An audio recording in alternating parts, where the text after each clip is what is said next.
I think we can give it like a minute or so. I see a lot of people joining in. So, hey everyone, whoever's there, just drop a hi and where you're from, and we can get the chat going. Sounds good. Get us started.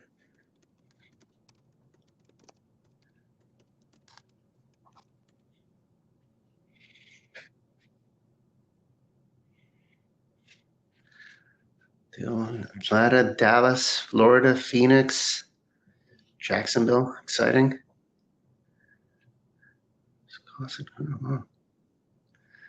Sun in Chicago. Angie, don't be a one-upper. No one likes a bragger. Just kidding. I love Chicago. I'm glad it's sunny. Awesome. Then, yeah, looking at the turnout, I think we can begin. So, hey everyone, I'm Jyotsna with Everstage, and I'm excited to be hosting what I know will be an incredibly valuable conversation today. And welcome to the ICM Maturity Framework. It's a diagnostic tool that will help you assess where your compensation operations stand and show you exactly how to level up. So, before we get started, very quickly on us, Everstage is a unified agentic platform for incentive compensation and sales performance management. Built for modern revenue teams, Everstage is truly trusted by public companies and enterprises worldwide, including Paychex, Diligent, Trimble, and Notion. So, if you're currently struggling with manual commission calculations or working with outdated software that's not meeting your needs, we'd love to help. Simply see the See Everstage button in See Everstage in Action button at the top of your screen, and one of our product experts would reach out to you. Also, I do want to introduce Uncapped. It's our first exclusive community for sales compensation professionals, and we have over 500 members. And I will share the link on the chat for you guys to join. So today we've brought together two leaders who have lived through the ICM maturity journey firsthand.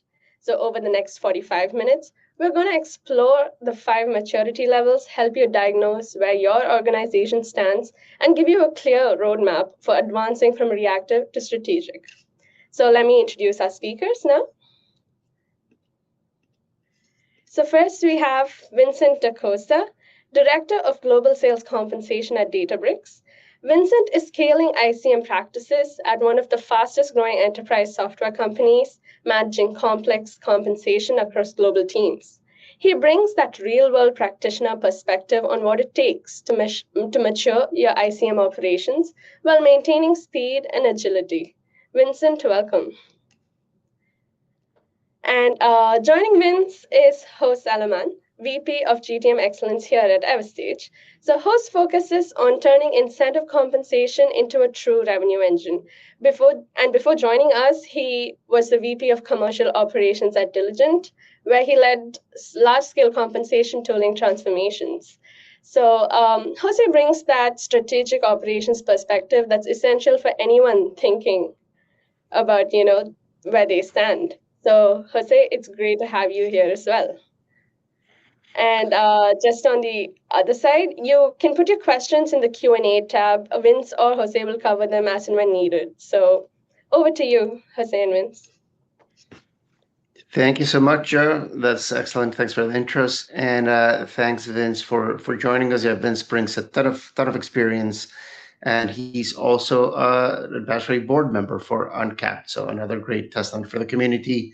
I see the link is up there on the chat. I really encourage you, if you haven't joined, do so. It's free forever. There's a ton of value, and it's a really good networking space for and sales performance professionals. Excellent. So before I get into the agenda, Vince, over to you quickly. Any color commentary and back? What's exciting you about being here for this webinar? Just anything you want to share here. Yeah, perfect. Thank you, Jose. Thank you for everyone joining us here today. For those I have not met or connected with, in terms of professional background, I have a pretty diverse background. I have worn multiple hats, from admin analyst to managerial to working for vendors, working as a third-party consultant, and then director level today. When Jose and Everstage team asked me to collaborate and partner with them on this, I thought it was great. And I'm looking forward to sharing my opinion from my past consulting experiences here too. So thank you. That's excellent. And yeah, as often as we always do, it's a dialogue. We have some content to present, but anything controversial, Vince, anything you want to jump in and outright contradict what we're saying, totally fine. This is supposed to be a dialogue, and the more open we keep it, the better. So that's excellent. All right. We have lots to cover, and we can go quite deep into some of these things. I just want to set the stage what we're going to be talking about today. We're going to be presenting a framework we've developed, modeled after the ISACA model. We're calling the ICM framework for incentive compensation management. We've broken up this into 5 maturity dimensions, so we're going to spend some time presenting those, talking about what they are and how they're important and why it matters to look at it from more than one angle, and then break it up a little bit.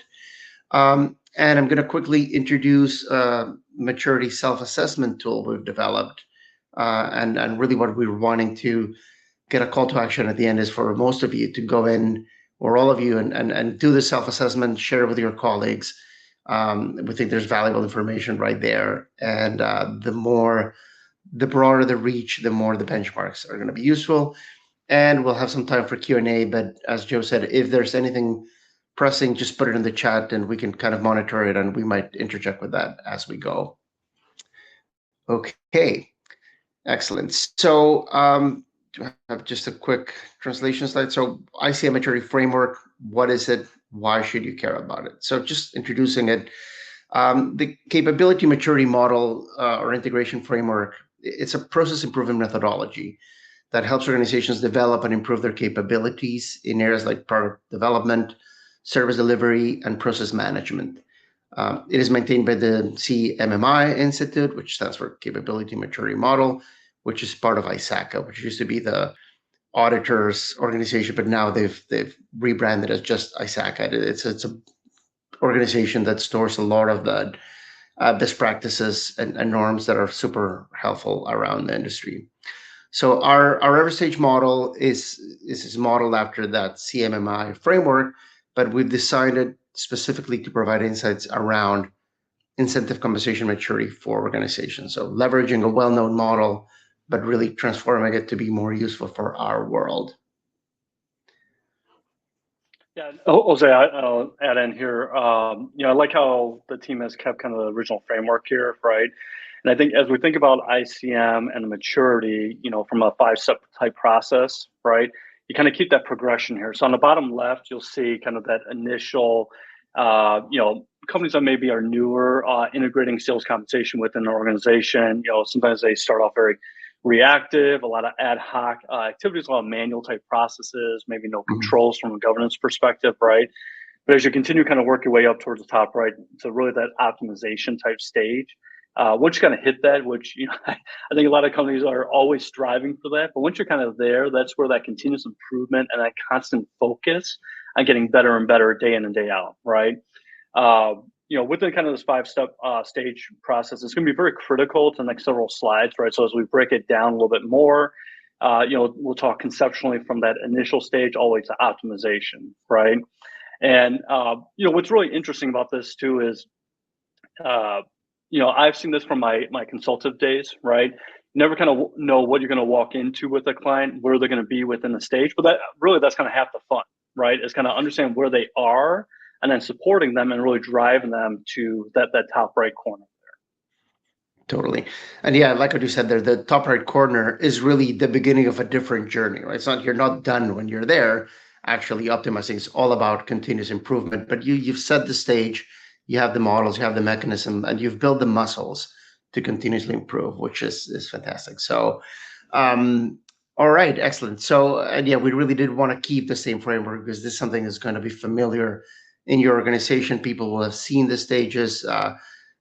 IT is very familiar with this, so it's valuable to just stay within the same framework that is also really well thought out. So that's kind of the framework in terms of the levels. But really, the next step is, well, why does this matter? How does this apply to you? How can you use it? And why did we develop that? So there's a lot of potential for this tool and framework, but starting with a few of the basics, we wanted it to be something that can help you spot opportunities for improvement quickly. So this framework provides a mechanism to assess your entire program and quickly identify areas of opportunity to drive incremental value.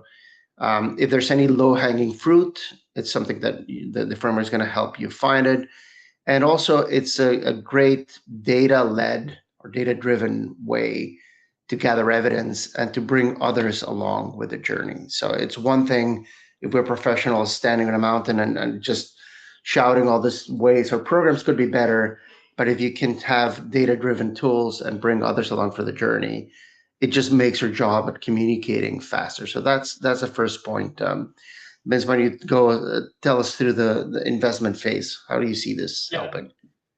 Yeah, thank you. So as you alluded to, right, I think the initial is spotting the situation opportunity, right? Think about kind of investments, being a owner within your sales comp program and plan, there's always a cost, right? It could be a monetary cost, it could be a people cost, a time-related resourcing cost.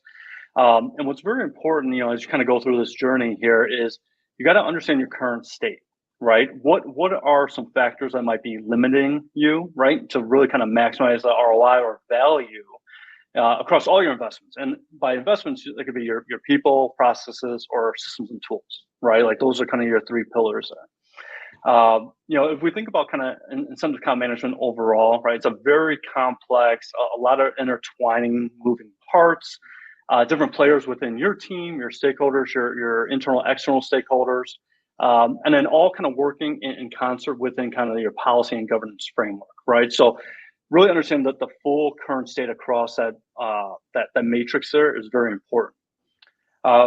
What's also important is that not just identifying kind of all the key players, that the time, resource, systems, and costs there, but what are the business processes and improvements that can be made too? These might not be as quantitative as a monetary value, but it's something that will further drive an ROI for you there. I think as Jose dives in a little bit deeper and we get into these slides here, we'll really kind of talk how across the maturity framework you can identify that and then really focus on the investments and costs for the long term. Yeah, absolutely. Yeah, everything has a cost, absolutely, and sometimes the best thing to do at any given stage is not necessarily obvious, and it might not even be the most costly. So this helps us identify those and prioritize. Last element here is we want this to help you grow with a plan. So as we've hinted, understanding your current maturity level is just the beginning. Every organization will have different goals. And frankly, not everyone is going to be aiming to get to the same destination. Maybe optimizing is not for everyone, or is not for you this year or this and current and next fiscal year. There might be a process to go through. So understanding where you are, where you want to get to, and what are the compromises you might need to make along the way are really important to be realistic. I used to do long distance running. I haven't in a long time, but marathoners have a saying that you need to plan your race and raise your plan, right? So you can't be going full on for the first mile and then run out of steam. Know where you're going to be, pace yourself, and then once you have your plan, the second part is important. As you're going through that race or that journey, check in with yourself. Am I doing what I said I was going to be doing? And yes or no, and adjust around those phases. So a few of the few things that we think are valuable about this. For ourselves as Everstage, we're also wanting to collect some benchmarking that we're going to be sharing with the community that's useful, and just to see where different companies are, how different roles perceive this maturity. And I think it'll help us have better conversation and help you have better conversations internally as well. All right, so that's the framework, what it is roughly, why did we create it. And now it starts to getting a little bit more complicated here because, as we all know, incentive compensation management, sales performance, it's a complex world. There's many things that all are interrelated, and they all contribute to the program working or not. So just looking at it as a monolithic thing would be just too broad. So we've broken it up into 5 different dimensions. And frankly, it could have been 6, it could have been 4. I wanted a balance of something that captures what we think are the key elements that represent the work that we do. So just reading them out loud, top right to bottom. So plan, design, and strategic alignment, operational efficiency and accuracy, transparency and communication, performance measurement and insights, and adaptability and governance. This is how we've broken up the model. And again, there's enough. We want them to be to some extent orthogonal, not have a lot of overlap on these categories. And we'll cover each of one in the next slide. But Vince, I know we've shared this with you previously. What do you think about the categories? And yeah.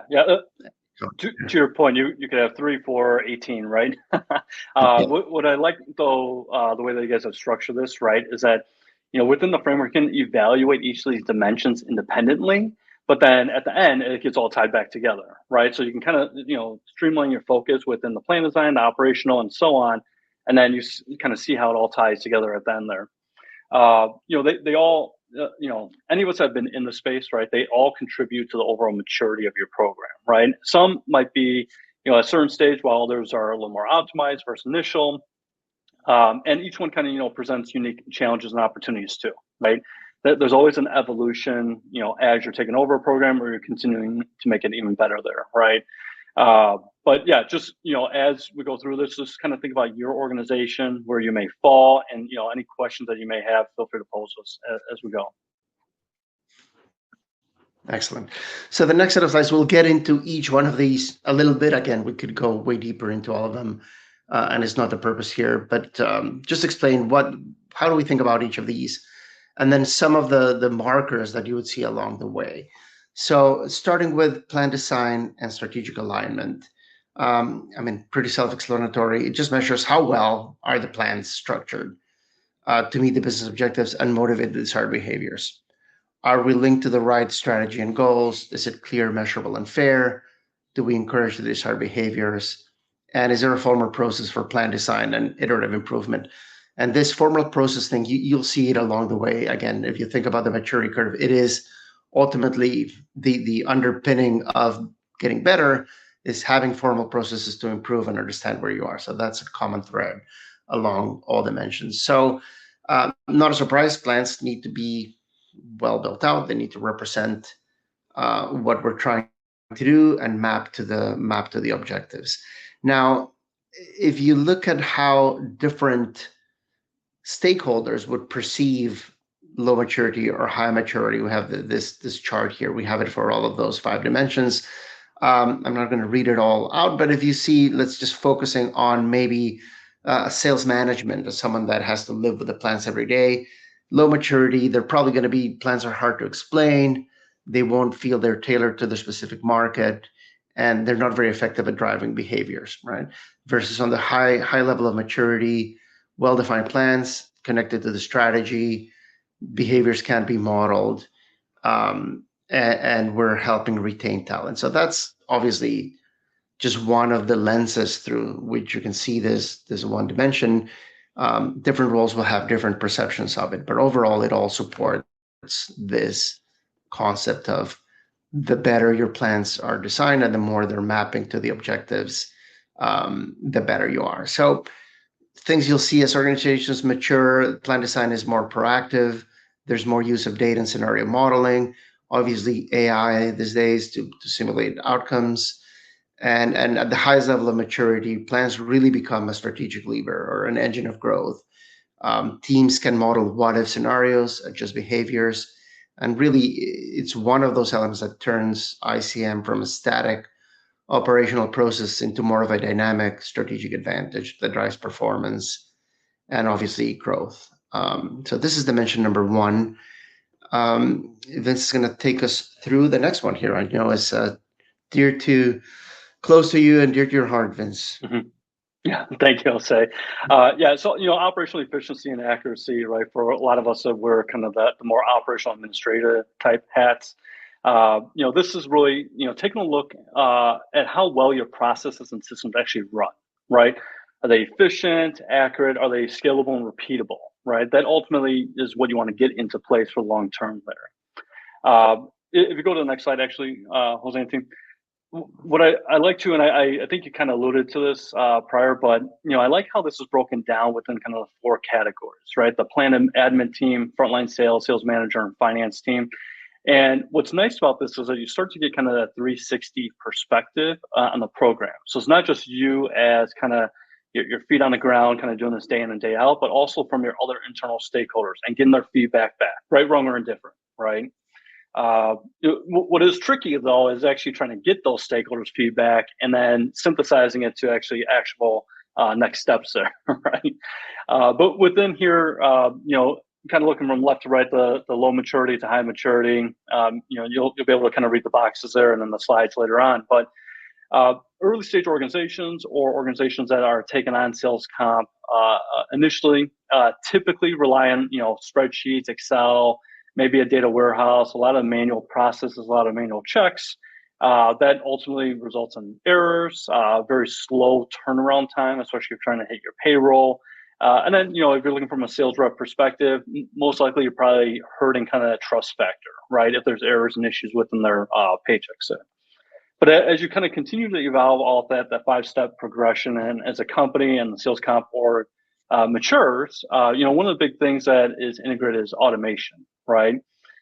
Generally, when you are integrating automation within your data integration, crediting, calculation, TQM, wherever it may be within your program, you're really driving a focus on accuracy. You're accelerating kind of the turnaround time for your payout cycles. And you're really removing a lot of the frustration and angst, both on the admin side, but also on the payee side too, right? For those that have kind of gone through that evolution, right, that the impact is real. I remember, doing it as an admin, it would take weeks possibly to close out the books, right? Once we got automation in place as an analyst net, we were turning around very quickly.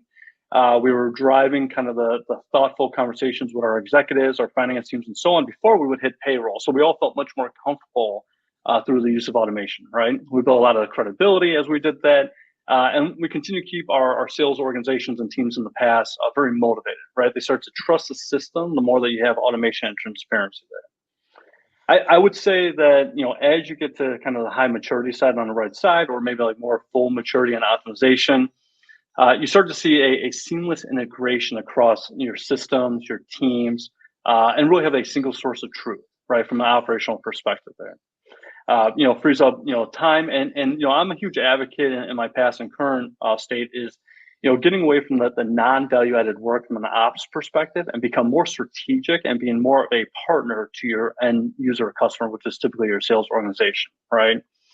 So to kind of really sum up the slide here, the automation piece, I think, is kind of key focus here. It's not just about efficiency, although that drives it, but you're really ultimately driving the qualitative stuff in terms of trust and that operational scalability, and then driving more strategic partnerships across your organization as well, too. Yeah, totally makes sense. And this is one of these dimensions that really probably could be split into different ones, right? Automation is a piece. There's a lot in here. And as comp professionals, as admins, we live in this world a lot. So this is going to feel really personal to a lot of us. And it matters a lot. And just to recap, some of the things that the lengths at which comp professionals will go to make payroll work at whatever the human cost is often not really understood outside of our world. So just because things seem to be flowing, it doesn't mean they're working, and it doesn't mean that people are not getting burnt out. So very important to do the right thing, have the right systems, and work on optimization. Excellent. So next dimension we have here is transparency and communication. And this is one where I know personally, I'll make the confession, I have not spent as much time and energy in this as I should have in my career as a practitioner. Many of us come from sort of an analytics background. We like the numbers, we like solving the problems, we like putting things together, but sometimes communication can be seen as a bit of a nuisance, an afterthought, and it's really super important. So if this doesn't work, it doesn't really matter how anything else happens. So just to recap on the points, do employees understand how this is working, how the compensation works? Do they have real-time access to the performance and payout data? If they can't see how they're doing during the period, they can't really move the needle on that measure. So you can say they can't actually affect any change if they can't see that. And again, back to the process. Is there a structured process for communicating plan changes? And does the compensation system foster trust against the sales teams? Vince brought it up before. Trust is a massive thing. So this part is really, really important for that. So same as before, we have here some ideas of how different roles would perceive the maturity level for communication. And yeah, low maturity, biggest issue for sure is lack of transparency.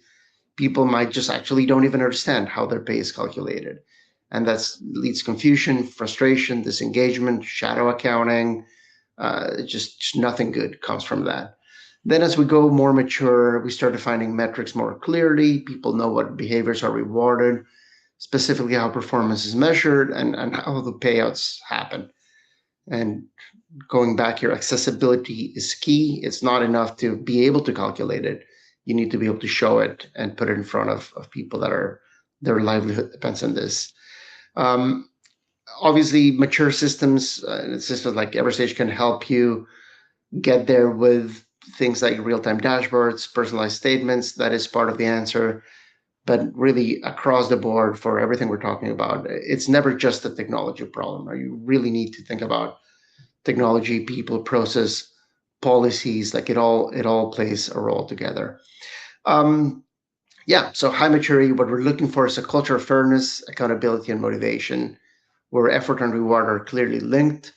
Managers should spend less time fielding compensation questions, and sales teams feel empowered to track and adjust their own progress.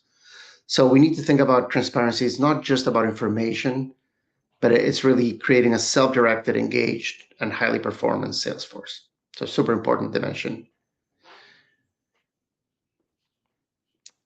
All right, next one up is performance measurement and insights, another critical for admins. So we spend a lot of time on. Over to you, Vince. Yeah, as I think about a sales compensation program, right?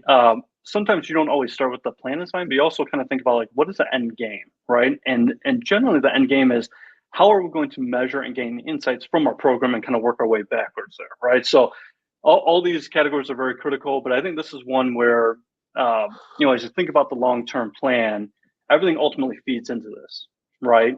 And in terms of performance measurement and insights, the really focus here is how well you as a team and organization track, analyze, and learn from any of the performance or compensation data that you gather there, right? Predominantly within your ICM solution, but ultimately from any ancillary data sources as well, right? Think about you as a team. How is that data being used? Is it being used strategically? Are you just passing it along to other stakeholders, or maybe you're just not even pulling anything, right? Coming back to plan design, a lot of the what if scenarios, how do you leverage kind of the real-time information data here and feed it back into future state what if? And then of course, the favorite two-letter word nowadays is AI, right? So where can AI ultimately be leveraged and used as you're collecting your data and information and gathering insights there? If you can go to the next slide, Jose, thank you. So, here again, following the same framework as the prior slides, right?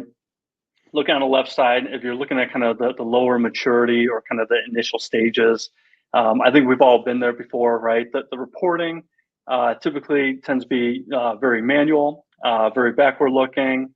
I'm sorry, thank you. And very, very reactive, right? So not a lot of insights. You don't know really what happened, why it happened, or even what to do next. And that's a huge missed opportunity within the sales comp program, right? I remember when I first started out in the industry, we would pass along Excel files and we would try to keep track either from version 2 to version 53 or maybe by date, and it would get very convoluted and you would actually lose the messaging and intent of the data collection, right? But over the years, there's been huge advances in technology, asyncing, a lot of AI integration to kind of drive that too, which is all fantastic for all of us, right? But kind of keep that in mind as organizations kind of mature, move towards the right and upper right corner there. You kind of go from, as I said, the static reports or those loose emailed Excel files to really kind of real-time insights, predominantly within your ISIM solution or anything that you may leverage there, right? So as you're thinking about building the dashboards and becoming more optimized, there's so many things you can show, right? You can show quota attainment, you can show payee turnover or payout variances, maybe the deal size, win rates, things from a pipeline perspective, TQM, all the way through commissions, right? All in one place there. And if you're thinking about your internal stakeholders and that continuous improvement is you really want to drive the ability for them to quickly identify, what's working, what's not working, and ultimately making those strategic decisions based off your commissions program there. Like anything from a performance standpoint, data is that primary variable, right? So as data becomes more predictive and prescriptive, either at your vertical level, your coaching management level, even down to your payee, it really helps drive future results as well, right? You have that ability to really forecast, maybe even start to provide some corrective actions from a coaching enablement perspective, from a sales management perspective. On the back end, if you ever need to adjust quotas or maybe balance territories heading into the next fiscal year, all this stuff is very important as you become more optimized within your organization. And I think one of the key things to kind of walk away from this one is, again, that the commission performance data, that's really a strategic asset and lever for everyone to leverage and use, right? So you want to make sure that you're collecting it, you're organizing it, you're structuring it, and you're providing it on a real-time basis there. So it's a very important piece, just like everything that we're talking about today. Absolutely. Just want to double click on two things you mentioned that I think are really critical, and we're seeing a lot of our customers wanting help with. One is obviously you're planning for next year's plans already.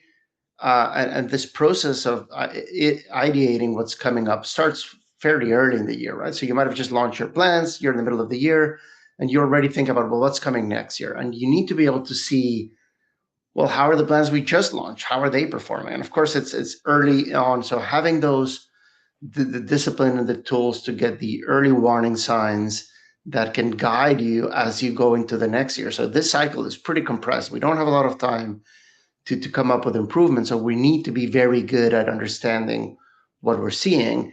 And this really starts even with making those objectives very explicit as you're going through the plan. And you said that, Vince, you want to say not only what are the plans for, but what are we trying to achieve with these plans? And just make sure those are crystal clear. Again, communication, transparency, have those as your North Star. And then as you have the ability to learn from the plans and really do the performance management, that will feed into that, and just it's the only way to improve is to measure on time, so it's you can affect the decision for next year.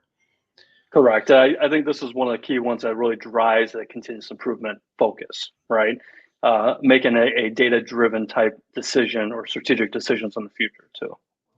Totally.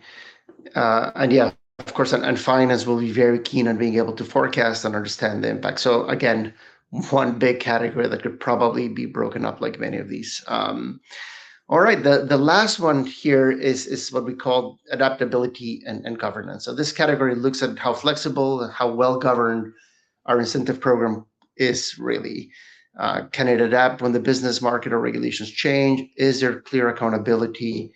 And are the compliance requirements effectively managed with the controls in place? This is something that is again, probably gaining a lot more importance lately as plans tend to be a little bit more short-lived. We're seeing more and more companies that they really have to adjust the plans mid-year more than ever before, and having a clear process for that and not losing the ownership and accountability throughout that, it's super important.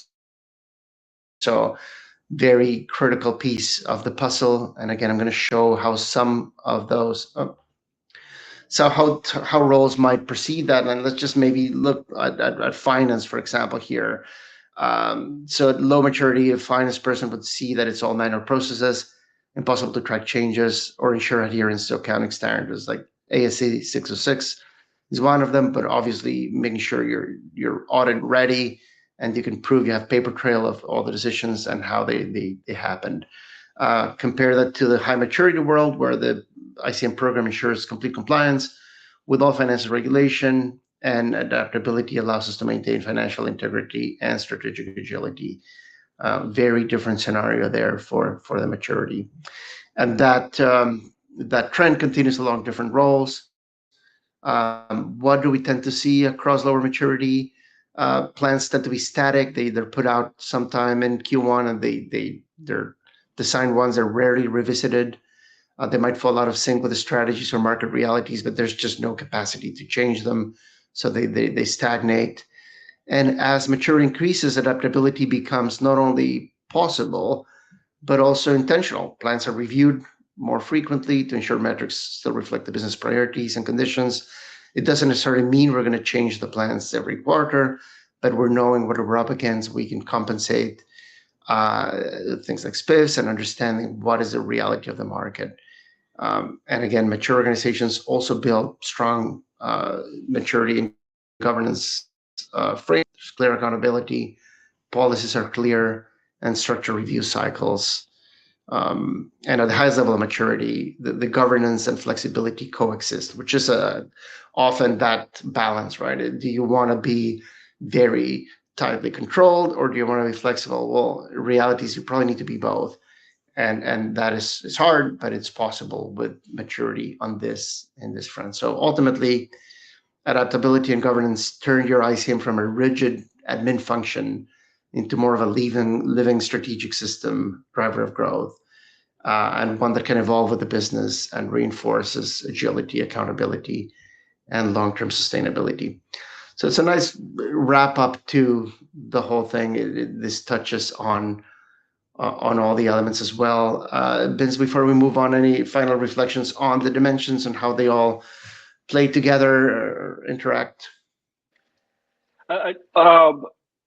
Well, I just want to make a comment on this one. The adaptability, I think, should be everyone's middle name in sales comp, right? Because we get something new, it seems like every day. So I think it's very important, set the stage, as you mentioned, for the year on kind of the governance and the guidelines and that.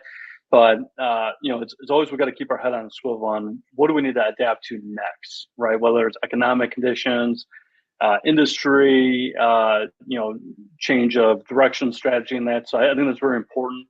But hopefully it's been very helpful kind of walk through the steps here for the audience today and all intertwined within kind of overall sales comp program there. Perfect.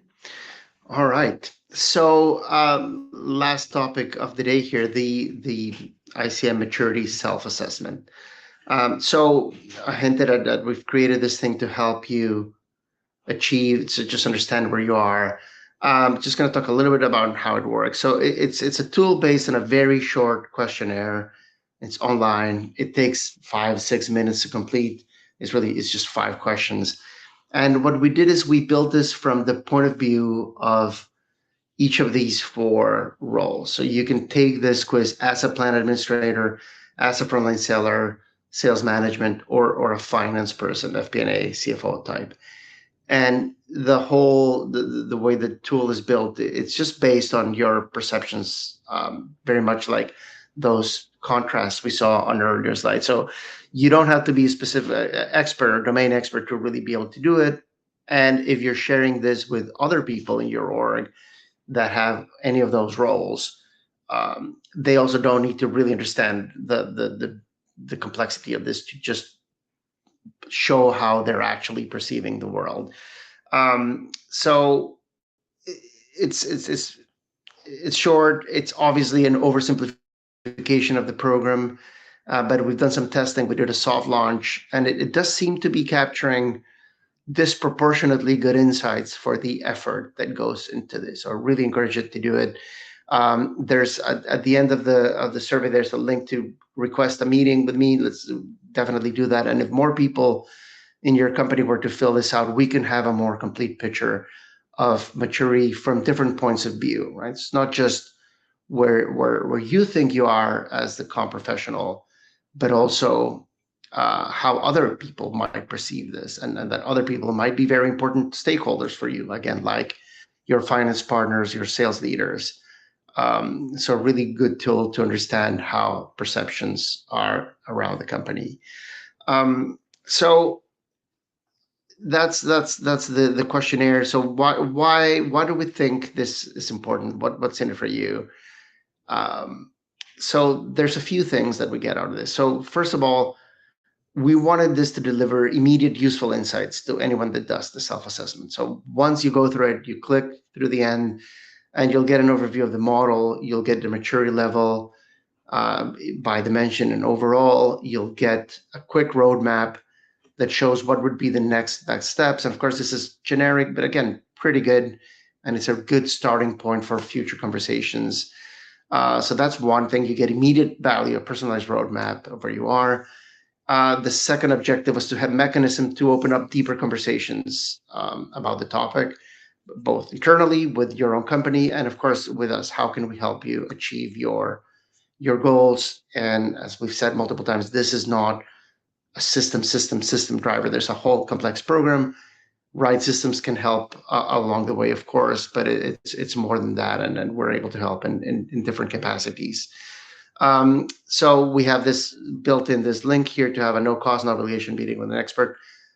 We'd love to hear from you. Discuss how are you seeing the results? Do they resonate at all with what your perception is? And take it from there. So I'm going to leave this up here. This is the code for the quiz, and you see the link in there. We'll also send it out to everyone in the call to make sure you have the opportunity to do it. Yeah. So that's kind of what I wanted to share. Thanks again for joining. Thank you, Vince, for participating in the webinar. You had amazing insights. We're lucky to have you as part of our uncapped community. And yeah, Vince was a little bit too modest with his overview. He's done a ton of thought leadership, speaking opportunities. He's a true expert in our world. And it's a multi-system, multi-dimensional expert here. So it's excellent to have your insights here. Yeah, any closing remarks? And we will have a little bit of time for questions, maybe. Thanks, Jose. I do have a closing remark for those that are joining us and may listen to us in the future.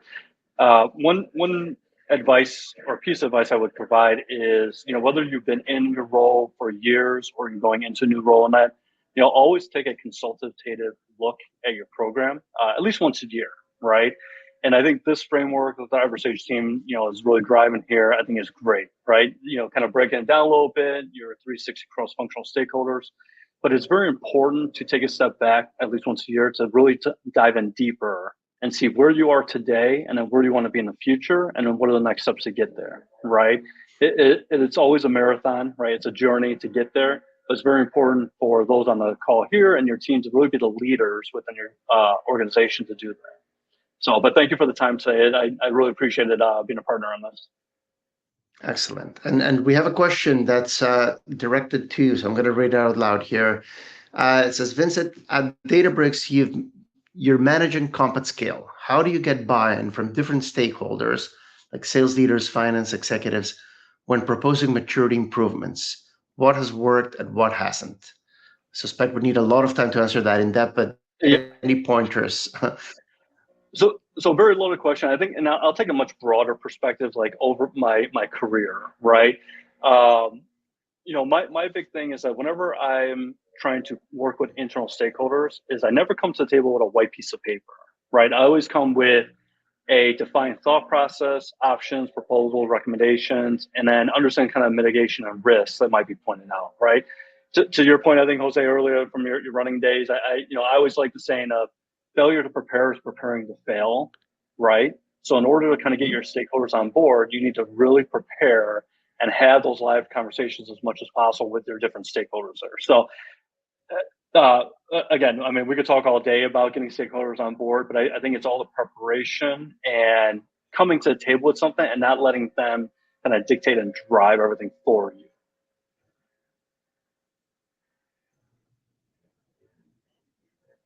Yeah.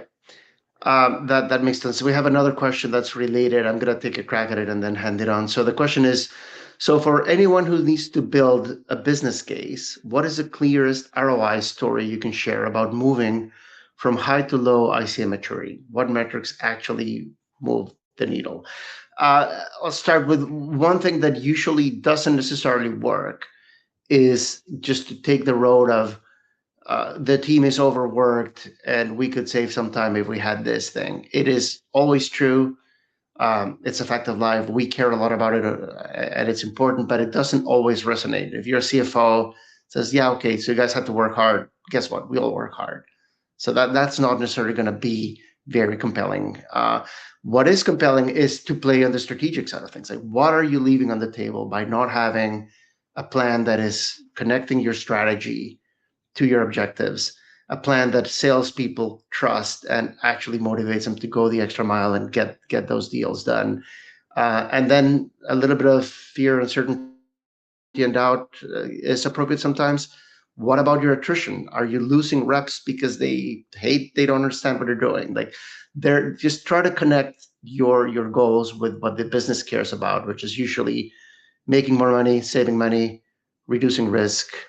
That would be my very quick guide here. Yeah, I would kind of add on to that, Jose. Very similar to your concept is, if we stop doing this today or we start doing this today, what are the outcomes, right? But the outcomes have to be translated to who you're selling it to, your audience, right? So it's your finance team members, sales leaders. Ultimately, you need them to potentially feel the pain if you stop doing something, or see the benefit if you start doing something, right? Mm-hmm. So it's kind of those levers and negotiations as well. Yeah. Yeah, it's very much like a sales cycle, right? If you can find the pain, identify it, quantify it, that is always a great place to start. Excellent. So we're at time. I really enjoyed the conversation. Thanks again, Vince. Thanks everyone for joining. And please let's keep it going in Uncapped throughout the survey tool. Would love to hear how this is landing in your company. So absolutely, please fill that in, click the link. And I'd love to talk to as many of you as possible to see how we can help you achieve your goals. Thanks again. Perfect. Thank you, everyone. Cheers, bye.